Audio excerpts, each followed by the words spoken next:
vloggers நிறைய பேர் ஆப்கானிஸ்தான் போயிருந்தாங்க. அங்க நான் பார்த்த இன்ஃப்ராஸ்ட்ரக்சர்ல இருக்கக்கூடிய பேசிக் காமன் சென்ஸ் நம்ம ஊர்ல எங்க மிஸ் ஆகுது அப்படின்றத ஒரு கம்பாரிசனா பாத்துருவோம் இந்த காணொலியில. மேல நம்ம பாக்குறது ஆப்கானிஸ்தானோட வாட்டர் ட்ரெயின். அந்த ஏரோ மார்க்க பாத்தீங்கன்னா தெரியும். ரோடும் அந்த கால்வாயும் ஒரே சமமா இருக்கும்போது நீர் வந்து உங்களுக்கு நல்லாவே வடியும். நம்ம ஊரோட கட்டமைப்பு பாத்தீங்கன்னா கால்வாய் உங்களுக்கு ரோட்ல இருந்து மேல எழும்பி இருக்கிறத பார்க்க முடியும். இதனால ரோட்ல இருக்க தண்ணி உங்களுக்கு உடனடியா கால்வாயில வழியாது, ரோட்ல தேங்கி நிற்கும். அங்கங்க ஸ்டெப் இருக்கிறதுனால ரோடோட ஆக்குபன்சியும் நம்மளுக்கு வந்து குறையுது.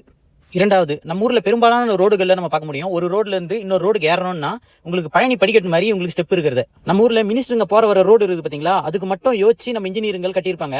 ஆப்கானிஸ்தான்ல பாத்தீங்கன்னா சாதாரண மக்களுக்கும் எவ்வளவு அழகா கட்டமைப்பு பண்ணிருக்காங்கன்னு பாருங்க, ரொம்ப பிளாட்டா இருக்கிறத பார்க்க முடியும். மூணாவது பாயிண்ட், ஸ்டார்ம் வாட்டர் ட்ரெயின் கட்டுறேன் அப்படின்ற பேர்ல உங்களுக்கு ஸ்டெப் இந்த அளவுக்கு ஹைட்டா தூக்கிட்டாங்க இல்லீங்களா, இதனால கடைக்குள்ள போயிட்டு வரதே உங்களுக்கு ரொம்ப சிரமமா இருக்கும். இப்போ இந்த ஒரு கடைக்கார பாருங்க, படிக்கட்டே வந்து ரோட்ல வச்சுட்டாரு. இதனால ரோட நம்ம எஃபெக்டிவா யூட்டிலைஸ் பண்ற ரேஷியோ குறையுது. இங்க பாத்தீங்கன்னா அழகா கிரில் போட்டு மூடிட்டு இருக்காங்க பாருங்க, இதனால தண்ணியும் வடியும், கடைக்குள்ள போயிட்டு வரவங்களுக்கும் எந்த பிரச்சனையும் இல்ல, ஸ்டெப்பும் உங்களுக்கு வந்து தவிர்க்கப்படுது, ரோடோட எஃபெக்டிவ் ஆக்குபென்சி ரேஷியோவும் இன்க்ரீஸ் ஆகுது. நான் கம்பேர் பண்ண வந்தது குறைந்த காசுலயும் நிறைவான கட்டமைப்பை பண்ண முடியும்.